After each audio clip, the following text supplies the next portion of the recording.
안녕하십니까. 전하특 교수입니다. 이번 시간은 여러분들과 2019년 10월에 시행된 폐기물 처리 산업기사 제4회 기출보건 문제풀이를 하도록 하겠습니다. 자, 지금 여러분들이 가지고 있는 교재 문제 1번을 보도록 하십시오. 자, 문제 1번에 보시게 되면 부지 면적을 계산하는 문제네요. 그죠? 어떤 도시에서 1일 50톤의 폐기물이 발생되었고 이때 밀도가 400kg/m의 삼성이었다. 3m 깊이인 도량식으로 매립하고자 할 때 1년 동안 필요한 부지 면적을 계산하시오. 단 매립 시 압축에 따른 쓰레기 부피 감소율은 50%로 한다. 자, 우리가 부지 면적 또는 매립 면적을 계산하는 문제는 거의 매회 출제가 될 정도로 아주 출제 빈도가 높으니까 꼭 기억을 해야 돼요. 그러면 이 문제 같은 경우에서는 폐기물의 발생량과 1- 부피 감소율이 한쌍, 그리고 분모에 들어가는 폐기물의 밀도와 매립지의 깊이, 매립지의 깊이라는 게 매립고가 되잖아요. 매립 높이가 되니까. 그래서 매립지의 깊이가 한 쌍이라는 것을 반드시 여러분들이 숙지를 해 주셔야 돼요. 자, 그러면 폐기물의 발생량이 지금 얼마냐면 1일 50톤입니다. 자, 1일 50톤인데 지금 문제 조건에서 밀도가 400kg/m의 삼성이고 높이가 3m로 나와 있어요. 그래서 단위를 환산하기 위해서 톤을 킬로그램으로 전환을 해요. 그럼 얼마를 곱해주면 되죠? 톤이 킬로그램보다 10의 3승 큰 단위니까 10의 3승을 곱해주면 50 곱하기 10의 3승 킬로그램 per day 또는 5만 킬로그램 per day가 되는 거죠. 따라서 10의 3승을 곱한 거는 톤을 킬로그램으로 환산한 값입니다. 자, 그럼 뭐와 한 쌍이라고 그랬죠? 부피 감소율. 부피 감소율이 50%예요. 그래서 1-0.5를 곱하면 한 쌍이 됩니다. 자, 여기까지. 나누기 밀도가 지금 얼마죠? 밀도? 자, 밀도가 폐기물의 밀도가 400kg/m의 삼성이고 매립지의 높이가 3m. 자, 여기에서 여러분들이 매립 면적이 연간이거든요. 근데 폐기물의 발생량은 하루당으로 나와 있단 말이에요. 그래서 이 데이를 연으로 환산을 해 주셔야 돼요. 그래서 마지막에 1년은 며칠이죠? 1년은 365일을 보정해서 계산을 하시면 매립 면적은 1년에 7604.17 제곱미터의 매립 면적이 필요하다. 이렇게 우리가 계산을 할 수가 있는 거죠. 중요한 문제니까 정확하게 이해를 해 주셔야 돼요. 자, 그리고 문제 2번. 질량이 100톤, 밀도가 700kg/m의 삼성이 폐기물을 밀도가 1200kg/m의 삼성으로 압축하였을 때 부피 감소율을 계산하시오 돼 있어요. 자, 우리가 부피 감소율을 구하는 공식을 보면 부피 감소율이라는 것은 1- V2 나누기 V1 곱하기 100. 그래서 필기에서도 상당히 자주 봤을 거예요. V2라는 것은 압축 후의 부피, V1이라는 것은 압축 전의 부피예요. 그러면 지금 우리가 질량이 100톤이 있어요. 질량이 100톤이 있는데 밀도가 700kg/m의 삼성인 폐기물 또는 밀도가 1200kg/m의 삼성인 폐기물로 우리가 압축을 한다는 거죠. 그래서 압축 전의 밀도가 700kg/m의 삼성이고 압축 후의 밀도가 1200kg/m의 삼성이에요. 그러면 100톤이라는 값을 각각의 밀도, 압축 전의 밀도와 압축 후의 밀도를 이용해서 부피로 계산을 하는 거죠. 그죠? 자, 그러면 질량이 톤이니까 밀도를 톤으로 고치면 700톤은 0.7톤 per 미터의 삼성. 자, 그리고 1200kg/m의 삼성은 1.2톤 per 미터의 삼성이 되는 거죠. 따라서 100톤 곱하기 밀도분의 1을 하시면 돼요. 쉽게 생각해서 100톤에서 각각의 밀도를 나눠주시면 돼요. 따라서 값을 계산하면 V1은 142.857 미터의 삼성, V2는 83.333 미터의 삼성이 되는 거죠.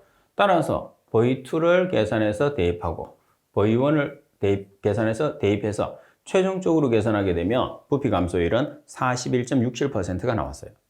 자, 그러면 여기서 여러분들이 밀도가 kg/m의 삼성이니까 나는 V1을 계산을 할 때 질량을 바꾸면 되지 않느냐? 질량을 바꿔도 돼요. 그래서 100톤이니까 100 곱하기 10의 삼성 kg. 그리고 여기에 밀도를 나눠주셔도 돼요. 700kg/m의 삼성분의 1.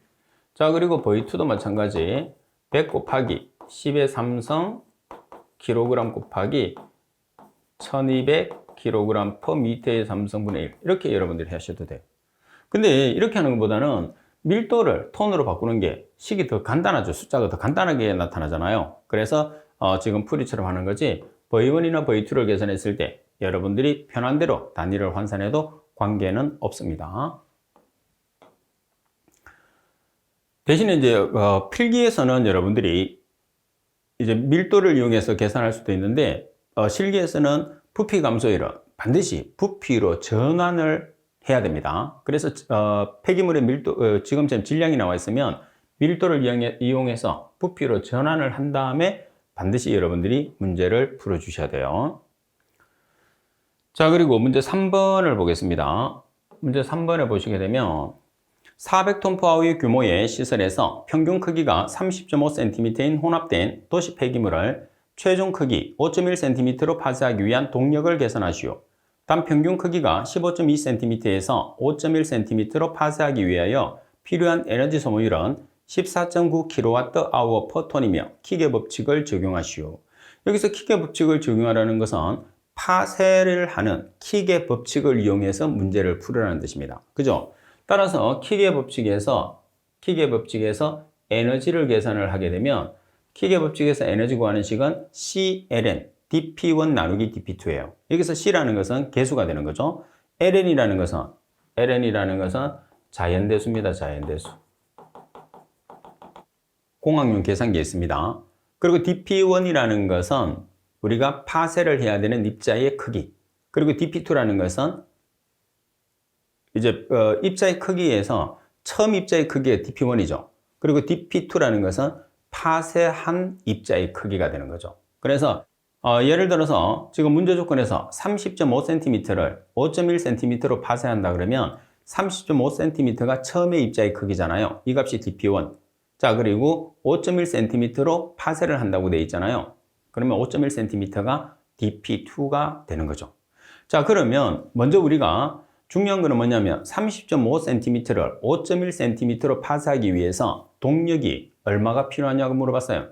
근데 이 조건에서는 뭐가 없어요? C라는 계수가 없어요. 그래서 갈로 안에 있는 단서, 다시 말해서 15.2cm를 5.1cm로 파쇄를 했을 때 지금 조건에 보시면 에너지 소모율이라는 E가 나와 있거든요. 그래서 갈로 단서에 보면 에너지 소모율이라는 E가 있고 그리고 dP1이 있고 dP2가 있어요. 그럼 뭐를 계산할 수 있죠? C라는 계수를 계산할 수 있어요.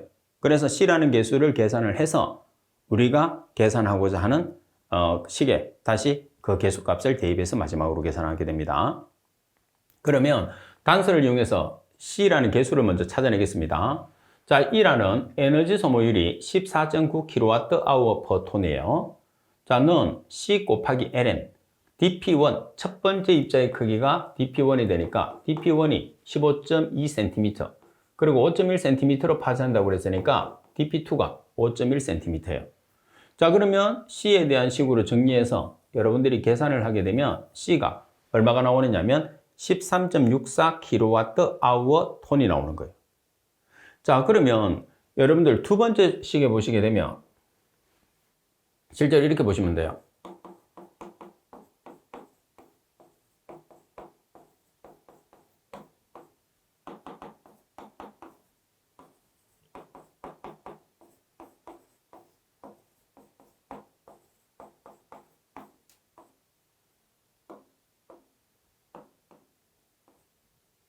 자, 첫 번째 조건에서 C를 계산해서 두 번째 조건에 대입을 해서 최종적으로 E를 계산하는 조건이라고 생각하시면 됩니다.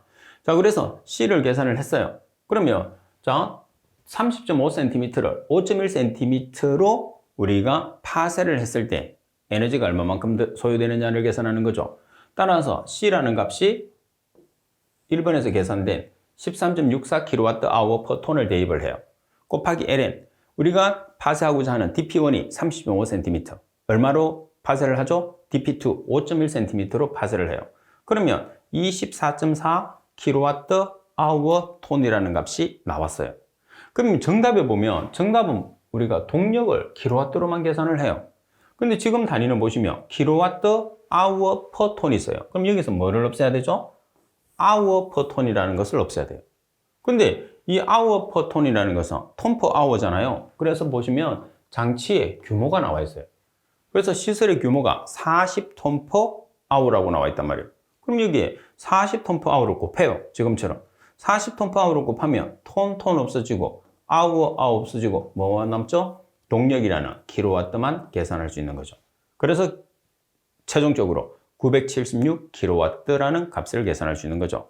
그래서 문제 3번 같은 경우에서는 킥의 법칙을 이용해서 문제를 푸는데 지금 오른쪽에 제가 설명드린 것처럼 C를 첫 번째 조건을 이용을 해서, 그러니까 갈로에 있는 단서를 이용해서 C를 계산을 한 다음에 이 C를 우리가 지금 파쇄하고자 하는 그 식에 대입을 해서 E를 계산을 하고, 그 E에서 시설의 규모, 이제 에너지로 계산하라 그러면 시설의 규모를 곱하면 되고, 그리고 문제 조건에서 킬로와트 아워 톤으로 계산하라 그러면 여기까지 여러분들이 계산을 해주면 돼요. 그래서 어떤 단위로 어떤 단서가 나와 있느냐에 따라서 여러분들이 문제를 어디까지 풀 것이냐를 문제를 공부를 하면서 꼭 판단을 해 주셔야 됩니다. 그래서 단위를 여러분들이 이용을 해서 문제를 푸는 게 상당히 중요해요. 그래서 문제를 풀 때는 단위를 생략하지 말고 단위를 꼭 여러분들이 쓰면서 문제를 풀면 헷갈리는 게 없죠.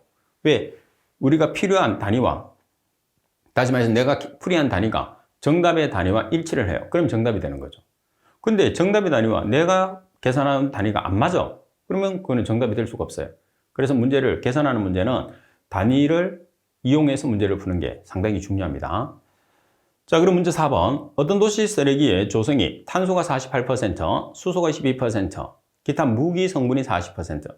여기서 무기 성분이라는 것은 불연 성분을 뜻하죠. 타지 않는 성분입니다. 40%로 구성되어 있을 때 고위 발열량을 계산하시오. 듀룡식을 적용하시오 돼 있어요. 그러면 자, 우리가 듀룡 공식에 의한 고위 발열량 구하는 공식은 여러분들이 알고 있을 거예요. 자, 듀룡 공식은 저위 발열량을 계산할 수 없어요. 듀룡식은 고위 발열량을 계산하는 공식이 되는 거죠. 8110 플러스 34,000H-8분의 5 플러스 2500S예요. 그러면 C라는 것은 탄소의 함량이니까 탄소가 48%, 그래서 0.48. 자, 그리고 H라는 것은 수소의 함량 12%, 0.12. 산소 없으니까 생략, S 없으니까 생략. 따라서 계산을 하시게 되면 7,968kcal per kg이에요. 그럼 여기에서 문제에서 저위 발열량을 계산하시오. 이렇게 문제가 나오면 어떻게 하면 될까요? 자, 저위 발열량이라는 것은 고위 발열량 마이너스 609H 플러스 W잖아요. 지금 원소분석법으로 주어지면 고체 아니면 액체니까 따라서 킬로칼로리 퍼 킬로그램의 단위가 되죠. 그러면 고위 발열량을 듀룡식에 의해서 고위 발열량을 계산했어요. 그러면 7,968 킬로칼로리 퍼 킬로그램 마이너스 600. 자, 9 곱하기 H가 12%. 수분이 없어요. 그죠? 수분이 없으니까 생략. 이렇게 계산해서 여러분들이 나타내 주시면 저위 발열량이 되죠. 그래서 듀룡 공식을 이용해서 고위 발열량을 계산하면 저위 발열량까지 여러분들이 계산할 수가 있어야 됩니다. 그리고 문제 5번을 보겠습니다. 탄소 10kg을 완전 연소했을 때 이론 공기량을 계산하시오 돼 있어요. 그러면 원소 분석법으로 안 주어진 경우에서는 우리가 화학 반응식으로 문제를 푸는 경우에서는 화학 반응식에서는 산소량이 나오잖아요. 그래서 산소량을 계산을 해서 공기량으로 전환을 해요. 그러면 산소량을 이용해서 공기량으로 전환했을 때는 질량비와 최적비가 있거든요. 그러면 공기를 구성하는 성분 중에서 자, 공기를 구성하는 성분 중에서 질소라는 N2와 산소라는 O2가 두 가지로 구성되어 있다고 가정했을 때 최적으로 존재하는 경우와 질량으로 존재하는 경우 또는 중량으로 존재하는 경우 두 가지가 있거든요. 질소는 최적으로 79%, 질량으로는 76.8%. 반면에 산소는 최적으로 21%, 두 개 더하면 100%가 돼야 되니까, 그리고 질량으로는 76.8%예요. 그래서 이 두 가지를 꼭 기억을 해야 돼요. 따라서 여러분들이 공기량을 계산을 한단 말이야. 공기량을 최적으로 계산할 때는 산소량을 최적으로 계산을 해서 공기 중에 차지하는 산소의 최적비로 나눠주면 돼요. 자, 그리고 공기량을 질량으로 계산을 해요. 그러면 산소량을 질량으로 계산을 해서 공기 중에 차지하는 산소의 질량비로 나눠주면 돼요. 그럼 여기서 최적이라는 것은 S미터의 삼성이나 N미터의 삼성으로 계산한다는 뜻이에요. 자, 그리고 질량이라는 것은 킬로그램으로 계산한다는 뜻입니다. 그러면 여기도 킬로그램, 여기는 S미터의 삼성. 그죠? 자, 그러면 내용으로 가겠습니다. 탄소니까 탄소가 O2하고 만나면 CO2가 되는 거죠. 산소를 계산을 해요. 그러면 탄소의 원자량은 12kg. 산소는 16자리가 2개니까 32kg. 자, 탄소 몇 킬로그램에 해당하나? 10kg에 해당하는 산소량. 따라서 대각선으로 곱해서 산소량을 계산하면 26.667kg이 나왔어요. 그러면 킬로그램, 질량 단위로 이론 공기량을 계산하라고 그랬으니까 공기 중에 차지하는 산소의 질량비로 나눠주면 되겠죠. 그래서 0.232로 나눠주면 이론 공기량을 질량으로 계산할 수 있어요. 114.94kg. 그래서 여러분들이 반응식으로 문제를 풀었을 때 산소량을 계산을 하는데 최적으로 계산하느냐, 질량으로 계산하느냐. 최적으로 계산을 하게 되면 공기로 전환했을 때는 최적비 0.21로 나누고 질량으로 계산했을 때는 질량비 0.232로 나눠져서 산소량을 공기량으로 전환한다는 것을 꼭 여러분들이 숙지를 하고 계셔야 됩니다. 자, 그리고 문제 6번을 보겠습니다. 어느 매립지의 면적이 20만 제곱미터이고 쓰레기 매립 높이는 10m, 수거 대상 인구는 10만 명, 1인 1일 쓰레기 발생량은 2.0kg이라고 할 때 매립지의 사용 연수를 계산하시오. 쓰레기 밀도는 500kg/m에 삼성이에요.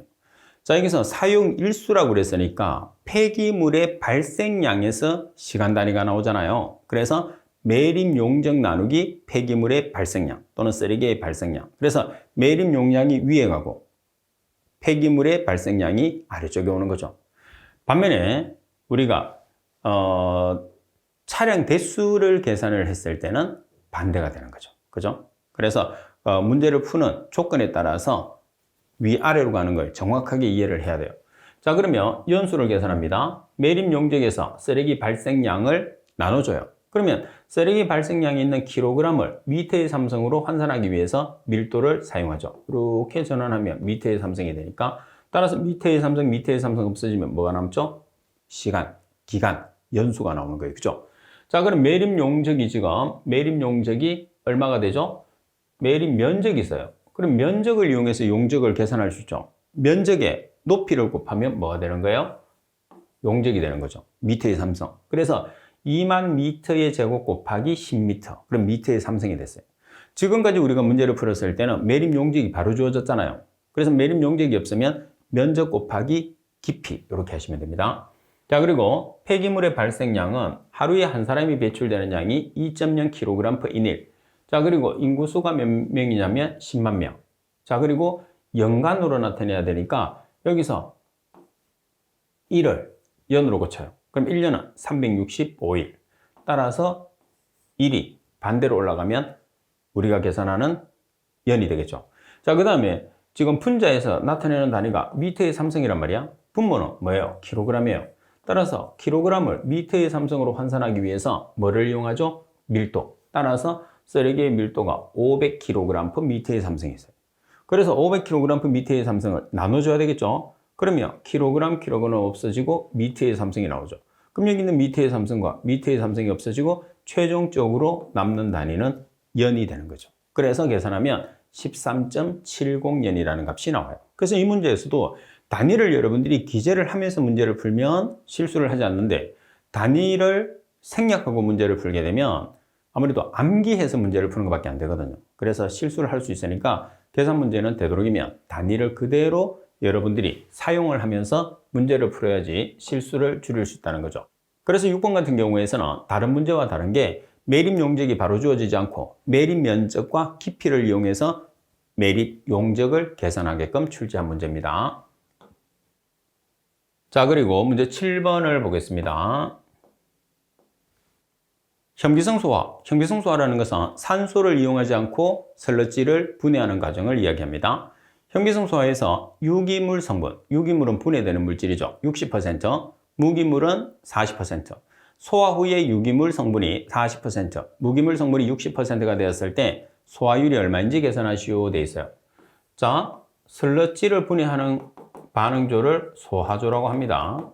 그러면 소화조로 들어가는 값이 있고 빠져나가는 값이 있겠죠. 소화조는 처리되니까. 그래서 소화조로 들어가는 값은 분해 전이에요. 또는 소화 전이. 여기서는 소화조라고 그랬으니까 소화전이에요. 소화전의 슬러지를 생슬러지라고 그래요. 아직 처리를 안 했단 말이죠. 그 다음에 소화조를 떠났어요. 그러면 소화가 됐으니까 소화후라고 그래요. 그러면 소화후는 분해 슬러지가 되는 거죠. 자, 이때 분해 전에 유기물과 무기물이 있어요. VS라는 것은 휘발성 고형물, 다시 말해서 유기물, 분해되는 물질. 그리고 FS는 잔류성 고형물, 다시 말해서 무기물. 그래서 생슬러지, 소화전에 해당하는 VS와 FS가 있겠죠.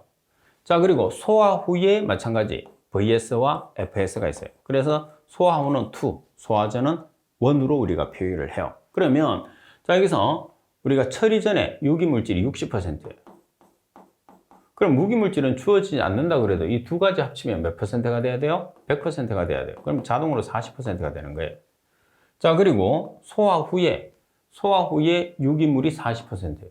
그럼 무기물은 당연히 몇 %? 60%. 이 값이 40%면 이 값은 당연히 60%가 돼야 되죠. 자, 이렇게 개통도가 나왔어요. 자, 그러면 식은 여러분들 항상 소화율을 구하는 식은 이렇게 소화율은 1 소화전, 소화후 곱하기 100 이렇게 나타내면 돼요. 쉽죠? 자, 그러면 자, 여기서 1 소화전은 뭐가 있어요? VS1과 FS1이 있네. 그래서 왼쪽에 FS1, 오른쪽에 왼쪽이 VS1, 오른쪽이 FS2. 자, 그리고 소화 후는 2로 VS2 나누기 FS2 전체 곱하기 100 이렇게 하시면 돼요. 굳이 식을 외우지 않아도. 아시겠죠? 그래서 이렇게 기억을 하시는 게 중요하겠죠. 자, 그러면 여기 VS2에 얼마? 40%, FS2에 60%, VS1에 60%, FS2에 40%. 따라서 계산하시면 55.56%가 나오게 되죠.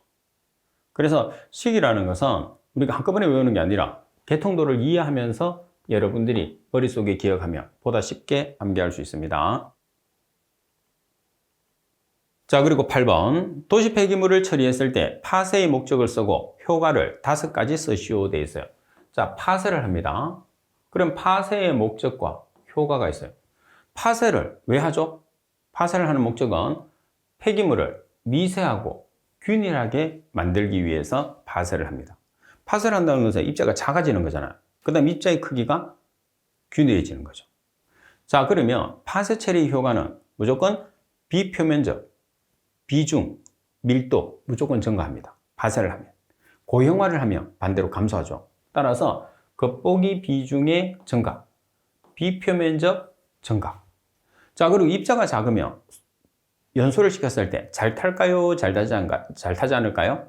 입자가 작으면 산소 공급이 원활하기 때문에 잘 타겠죠. 그래서 연소 효율이 증가해요. 자, 그 다음 파쇄를 하다 보면 우리가 필요한 금속을 회수할 수 있겠죠. 그래서 고가 금속을 회수할 수 있어요. 자, 그 다음에 입경 자체가 어때요? 균일화가 되죠. 그래서 목적과 효과, 우리가 필기에서 나왔던 내용 자체를 정리해서 여러분들이 서술을 한다고 생각하시면 됩니다. 그리고 9번 해안매립공법의 종류 3가지를 서술하시오.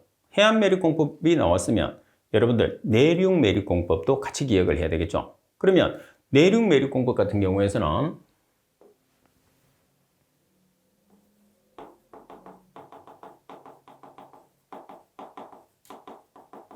자, 첫 번째 샌드위치 공법, 그리고 두 번째 셀 공법, 자, 그리고 세 번째 압축 매립 공법, 그리고 도랑식 공법. 도랑식 공법이 트렌치 공법이에요. 자, 샌드위치 공법이라는 것은 간단하게 나타내면 어떻게 나타낼 수 있어요? 자, 폐기물 넣고 복토하고 폐기물 넣고 복토하는, 그죠? 폐기물과 복토를 계속 지그재그로. 반면에 셀 공법이라는 것은 셀을 만들어요. 이렇게. 그래서 폐기물 넣고 복토하는 셀. 자, 그리고 압축 매립 공법이라는 것은 뭐냐면 포대 같은 더미를 이용하죠. 그래서 미리 압축을 해서 압축한 더미를 그대로 매립하는 거예요. 그리고 더미를 매립하고 복토하고. 따라서 폐기물을 많이 매립할 수 있으니까 땅값이 비쌀 때 우리가 쓰는 방법이죠. 자, 그 다음에 도량식 공법 같은 경우에서는 여기 굴착을 하죠. 그걸 폐기물을 넣고 옆에 굴착한 토양을 이용해서 복토하고, 그리고 다시 폐기물 넣고 또 인근에서 복토제를 그대로 쓰고, 이런 방법을 도량식 공법이라고 그래요. 내륙 매립 공법.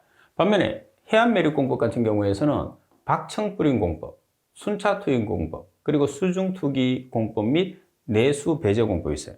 자, 박청 뿌림 공법이라는 것은 뭐냐면 바지선에 폐기물을 싣고 나가는데 밑면을 우리가 개폐를 할 수 있는 바지선이에요. 자, 개량된 집안이 붕괴될 위험이 있을 때 밑면이 뚫린 바지선을 이용을 합니다. 쓰레기를 박청으로 떨어뜨려서 뿌려줘 바닥에 집안 하중을 균등하게 하기 위해서 사용하는 방법인데, 자, 이렇게 바지선이 있어요. 여기에 폐기물을 가득 싣고 나가서 밑면을 열어요. 그래서 폐기물을 투하시켜서 매립하는 공법입니다. 그리고 순차 공법이라는 것은 우리가 해안가에서부터 서서히 바다 쪽으로 우리가 매립하는 공법이죠. 호안 쪽으로부터 순차적으로 쓰레기를 투입해서 육지화하는 방법. 그리고 수중 투기 공법 및 내수 배제 공법은 호안에 해수를 그대로 두게 되면 수중 투기 공법. 자, 그리고 매립 전에 내수를 배쇄시켜요. 안에 있는 물을 제거를 해요. 그러면 내수 배제 공법이 됩니다. 그래서 수중 투기 공법은 물이 있는 상태에서 매립하는, 내수 배제 공법은 안에 있는 물을 제거한 다음에 매립하는 공법. 따라서 박청 뿌림 공법, 순차 투입 공법, 수중 투입 공법, 내수 배제 공법, 이렇게 네 가지가 해안 매립 공법이 되는 거죠. 자, 그리고 10번 문제를 보시게 되면 폐기물의 열분해 처리 원리를 쓰고 소각 처리에 비교해서 갖는 장점을 세 가지만 쓰시오. 자, 소각과 열분해를 비교를 해야 돼요. 소각이라는 것은 많은 산소량을 이용을 해서 태우는 거죠. 반면에 열분해라는 것은 무산소나 산소가 거의 없는 상태에서 고온으로 가열을 해서 연료를 생산해내는 과정을 열분해라고 해요. 그래서 열분해는 흡열 반응이고, 그리고 소각은 발열 반응이 되는 거죠. 자, 원리를 한번 보시게 되면 폐기물을 무산소 또는 산소가 부족한 상태에서 고온으로 가열을 해서 고체, 액체, 기체의 연료를 생산하는 공정을 열분해라고 합니다. 그래서 산소 또는 공기를 이용하느냐 하지 않느냐의 차이가 소각이나 열분해라고 보시면 돼요. 자, 그리고 장점에 보시면 황이나 중금속이 회분 속에 고정되는 비율이 크다. 이 말은 뭐냐면 회분이 고체 상태잖아요. 여기에 황이나 중금속이 회분에 달라붙는단 말이에요. 그러면 쉽게 우리가 황이나 중금속을 집진기를 통해서 처리할 수 있다는 뜻입니다. 그리고 소각 처리에 비해서 상대적으로 온도가 낮아요. 따라서 저온이니까 저온에서는 뭐가 적게 발생하죠? 질소산화물이 적게 발생하죠. 그리고 산소가 거의 없기 때문에 전체적으로 환원성 분위기가 유지돼요. 그러니까 열분해 자체가 환원 상태란 말이에요. 그죠? 그러니까는 삼각크롬이 육각크롬으로 변화되기가 어려운 장점이 있어요. 근데 이게 왜 장점이냐 이렇게 생각할 텐데, 삼각크롬을 우리가 다른 말로 총크롬이라고 하거든요. 그러면 삼가와 육가크롬 중에서 독성을 가지는 것은 뭐냐면 육가크롬이에요. 삼가가 육가로 산화가 되어서 자꾸 변하게 되면 독성 물질이 만들어지는 거잖아요. 근데 열분에는 환원성 분위기가 유지되기 때문에 산화가 일어날 수가 없어요. 그러니까 삼각크롬이 육각크롬으로 안 바뀌는 거죠. 그러니까 삼각크롬은 독성이 없어요. 그래서 독성이 있는 물질을 안 만들기 때문에 장점이 되는 거예요. 상당히 시험에서 열분에 관계되는 문제는 상당히 시험에서 자주 나오는 내용입니다. 그리고 11번 매립지에서 생물학적 분해가 일어나는 경우에 pH가 낮아지는 원인을 설명하고 이때 중금속의 용출 가능성은 어떤 영향을 받는지 쓰시오. 자, 매립지에서 혐기성 분해가 일어나요. 그럼 혐기성 분해가 일어났을 때 가장 대표적으로 발생되는 기체가 뭐예요? CO2라는 이산화탄소, CH4라는 메탄가스예요. 그럼 이 중에서 액성, 다시 말해서 산성이나 알카리성을 가지는 물질이 뭐냐? CO2입니다. CO2는 약산성을 가지거든요. 그래서 pH가 낮아지는 원인은 CO2라는 이산화탄소가 발생하기 때문에 pH가 낮아지는 거예요. 우리가 pH가 낮아진다는 것은 pH 7 중성을 기준으로 했을 때 pH 7보다 작은 값은 낮아지고 pH 1보다 큰 값은 높아진다, 증가한다 이렇게 이야기합니다. 그래서 매립지에서는 약산성의 물질이 이산화탄소가 발생함으로써 CO2가 pH가 낮아지게 되는 거죠. CO2가 많이 발생함으로써. 자, 그 다음에 중금속을 보시면 중금속의 용출 가능성은 pH가 낮아짐으로써 증가된 수소이온 농도에 의해서 중금속이 지환됨에 영향을 받는다. 이건 무슨 소리냐면, 자, 우리가 pH가 낮아진다는 소리는 뭐가 많이 발생했기 때문에요? H+가 많이 발생했기 때문에요. 그죠? 그래서 H+ 농도에 의해서 중금속이 지환이 돼요. 그래서 그 지환되는데 중금속이 영향을 받는다. 이렇게 답안을 작성을 해주시면 되는 거죠. CO2가 발생하는데 왜 H+가 증가를 하느냐 이렇게 생각할 수 있잖아요. 그래서 CO2라는 약산성 물질, 산성의 물질이 발생하게 되면 pH가 떨어지고 그래서 pH가 떨어지는 원인은 이산화탄소가 증가하게 되는데 결론적으로는 pH가 낮아진다는 것은 H+라는 수소이온 농도가 증가한다는 뜻이거든요. 그래서 그 증가된 H+의 농도에 중금속이 지환이 되게 돼요. 그래서 그 지환됨에 따라서 영향을 받게 된다. 이렇게 여러분들이 이해를 해주시면 됩니다. 그리고 12번 문제를 보겠습니다. 12번에 보시게 되면 퇴비화의 적정 조건인자 항목을 4가지만 쓰시오 돼 있어요. 그러면 퇴비화의 우리가 적정 인자들을 보면 온도가 있어요. 그 다음 pH 있고 CMB, 수분, 공급 공기량. 그래서 인자와 적정 조건은 여러분들 꼭 기억을 해야 돼요. 따라서 온도 같은 경우에서는 50에서 60도씨, pH는 6에서 8, CMB, 탄소와 질소의 비는 30에서 50, 수분은 50에서 60%, 공급 공기량은 5에서 15%가 가장 적정 조건. 그래서 각 인자별 적정 조건도 시험에서 자주 나오기 때문에 이 내용은 여러분들이 반드시 기억하시고 지금 문제 조건에서는 4가지만 서술하라고 되어 있기 때문에 실제 시험에서는 4가지만 서술해 주시면 됩니다. 그리고 14번 슬러지 안정화 및 탈수성의 향상을 위한 슬러지 계량의 주요 방법 6가지를 쓰시오 되어 있어요. 슬러지 계량이라는 것은 뭐냐면 탈수성을 높이기 위해서 약품을 주입하는 과정을 슬러지 계량이라고 합니다. 자, 따라서 6가지는 슬러지 세정법이 있고요. 약품 처리법이 있고 열 처리법, 생물학적 처리법, 동결 처리법, 소각제 첨가법이 있어요. 이 모든 것들이 탈수를 위해서 하는 슬러지 계량의 방법들이 됩니다. 그리고 15번 문제를 보겠습니다. 15번에 보시게 되면 매립시설에서 주요 시설물 중에 하나인 덮개 설비의 주요 기능을 5가지를 쓰시오 되어 있어요. 그럼 이 덮개 설비라는 게 쉽게 생각해서 여러분들이 매립장에서 폐기물을 매립하고 위에 뭐를 덮죠? 복토제를 뿌리죠. 그래서 복토제를 왜 사용하는지를 알게 하면 돼요. 그럼 덮개 설비를 한다는 것은 일단 우리가 그 침출수의 가장 큰 원인이 뭐죠? 빗물이죠. 그래서 강우의 침투를 방지하기 위해서. 자, 그리고 우리가 매립한 쓰레기들이 바람이 많이 불면 어떻게 되죠? 날아가겠죠. 쓰레기의 날림을 방지합니다. 자, 그리고 병원균의 매개체들이 서식하는 것을 방지하고, 자, 그리고 악취가 발생하는 것을 방지하고, 그리고 유독가스의 확산을 방지하는 게 덕교 설비의 가장 큰 목적이다 이렇게 보시면 되는 거죠. 자, 그리고 16번 문제를 보시게 되면 강렬 감량의 정의를 간단히 쓰시오 돼 있어요. 자, 강렬 감량을 먼저 보시면 시류의 일정 양을 1000에서 1200도씨로 가열을 합니다. 그러면 시류 속에 휘발성 성분과 열분해될 수 있는 성분이 제거된다. 휘발 성분이라는 것은 분해되는 성분을 이야기하는 거죠. 따라서 휘발성 성분과 열분해될 수 있는 성분이 제거되고 우리가 분해가 되지 않는 불연 성분만 남게 되는 거죠. 따라서 질량이 일정한 값이 될 때까지의 감량을 시류에 대한 백분율로 나타낸 값을 우리가 강렬 감량이라고 합니다. 자, 그리고 소각제 잔사 중에서 미염분의 함량을 질량 백분율로 표시한 것. 여기서 미염분의 함량이라는 게 뭐냐면 유기물이 아니고 무기물을 이야기하는 거죠. 불연 성분. 따라서 쉽게 간단하게 우리가 정의를 내리면 강렬 감량이라는 것은 분석 시료를 가열하였을 때 질량의 감소분을 강렬 감량이라고 하는데 지금은 공정시험, 폐기물 공정시험 기준에 있는 강렬 감량의 정의를 적어야 되기 때문에 이 내용을 서술을 해 주셔야 됩니다.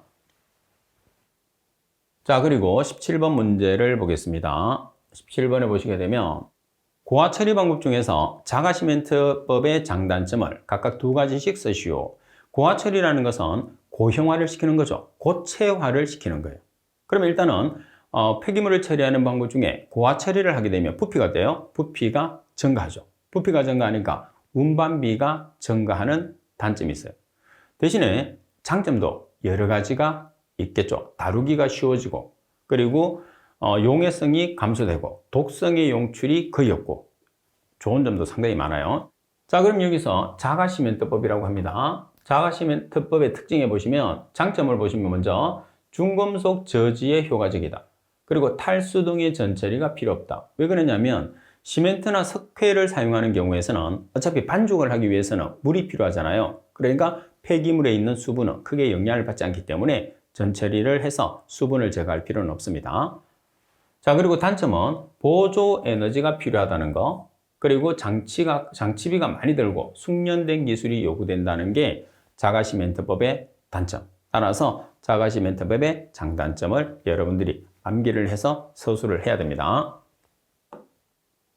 자, 그리고 여러분들 18번 문제를 보겠습니다.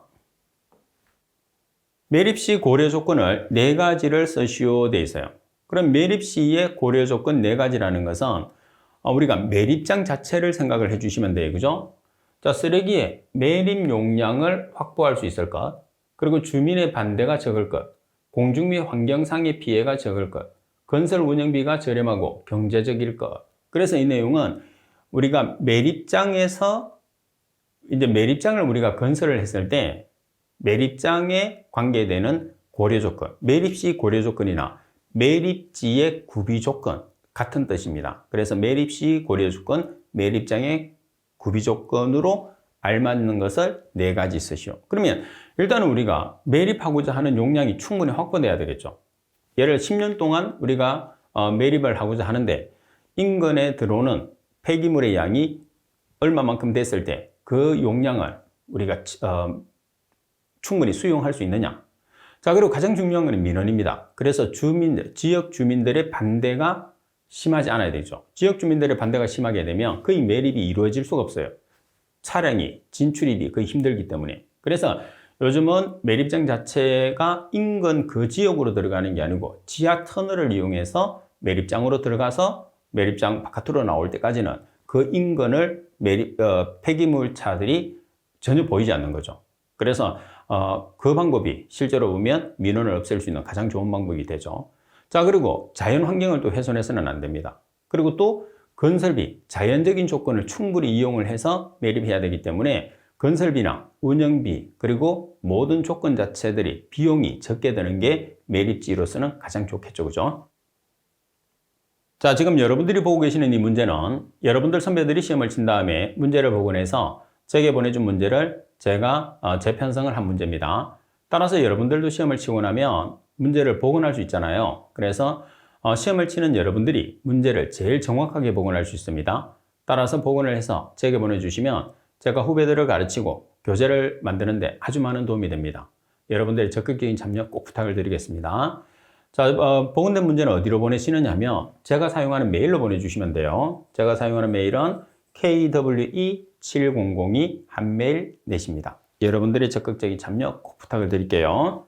자, 이번 시간 수업은 이것으로 마치도록 하겠습니다. 수고하셨습니다.